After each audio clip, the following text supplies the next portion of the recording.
ஞானானந்தமயம் தேவம் நிர்மலஸ்படிகாக்கிருதிம் ஆதாரம் சர்வ வித்யானாம் ஹயக்ரீவம் உபாஸ்மகே. வணக்கம்.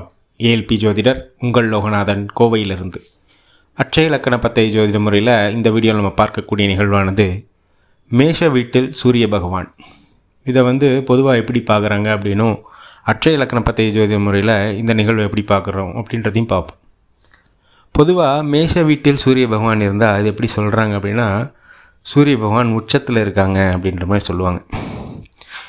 இதை நம்ம தனிப்பட்ட ஜாதகங்களுக்கு இது சொன்னால் பொருந்துமா? ஏன்னா தனிப்பட்ட ஜாதகத்தில் சூரிய பகவான் மேஷத்தில் இருந்தால் அது உச்சத்தில் அது ஆளுமை தன்மையில் இருக்குமா அப்படின்னு கேட்டால், பொதுவாக அதை சொன்னாலும் அட்சய இலக்கண பத்தய ஜோதிட முறையில் அது சாதகமாக இல்லாத அமைப்பு அப்படின்னு தான் சொல்லுவோம். ஏன் அப்படின்னா, முதல்ல சூரிய பகவான் எப்போ மேஷ வீட்டுக்கு வருவார் அப்படின்னா, தமிழ் வருட பிறப்பு இந்த சித்திரை மாதத்தில் அவர் மேஷ வீட்டில் இருப்பார். இந்த இடத்துல இருக்கிறது டென்ஷன் தான் அதிகமாகும். ஏன்னா செவ்வாய் பகவானுடைய வீடு மேஷம். ஆல்ரெடி இது ஹீட்டு, சூரிய பகவானும் ஹீட்டு.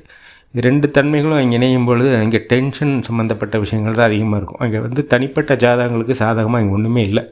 இது உலகியல் நிகழ்வுக்கு அது உச்சம்னு ஏன் சொல்கிறது பொருந்தும் அப்படின்னா, அந்த காலத்தில் என்ன இருக்கும், சித்திரை மாதத்தில் வெயில் அதிகமாக இருக்கும், அதனால் அது உச்சத்தில் இருக்குது அப்படின்றது அந்த இதுக்கு போதுமே தவிர தனிப்பட்ட ஜாதகங்களுக்கு இது உச்சம் நீச்சம் எல்லாம் வேலை செய்யாது.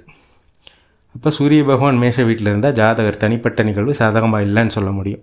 இதை நம்ம அட்சய இலக்கண பத்தய ஜோதிட முறையில் உதாரணமாக பார்க்கும் பொழுது, இப்போ ஜாதகர் மகர அட்சய இலக்கணத்தில் பயணிக்கிறார். இப்போ இவருடைய ஜனன காலத்தில் சூரிய பகவான் இவருக்கு மேஷ வீட்டில் இருக்கார் அப்படின்னா, இவர் இந்த காலகட்டங்களில் வீடு வண்டி வாகனம் இருதயம் சம்மந்தப்பட்ட பிரச்சனைகளில் தீராத நிகழ்வில் பிரச்சனையை சந்திக்கக்கூடிய தன்மைகள் இருக்குன்றது நம்ம எளிமையாக சொல்லிட முடியும்.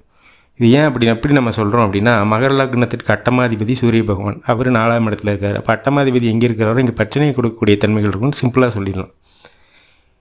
இது போல் தனிப்பட்ட ஜாதகங்களுக்கு அந்த கிரக அமைப்புகள் எப்படி இருக்குன்னு நம்ம பார்த்து அதை வச்சே தான் பலன் சொல்லணுமே தவிர, இந்த பொதுவாக சொல்லக்கூடிய உலகியல் நிகழ்வுகள்லாம் வச்சு நம்ம பார்த்தோம் அப்படின்னா அது சாதகமாக இருக்கக்கூடிய தன்மைகள் இருக்காதுன்னு சொல்லிட்டு, இந்த நேரத்தில் அட்சய இலக்கண பத்தய ஜோதிட முறையை உருவாக்கிய மதிப்பிற்குரிய புது உடைமூர்த்தி ஐயா அவர்களுக்கு என்னுடைய மனமார்ந்த நன்றிகளை சொல்லிவிட்டு, நமக்கும் நல்ல சிந்தனை சூழ்நிலை வாய்ப்புகள் அமைய எல்லாம் வல்ல இறைவனை வேண்டிட்டு, மீண்டும் ஒரு ஏஎல்பி முறையிலான ஜாதக ஆய்வில் உங்களை சந்திக்கும் வரை உங்களிடமிருந்து விடைபெறுகிறேன். நன்றி, வணக்கம்.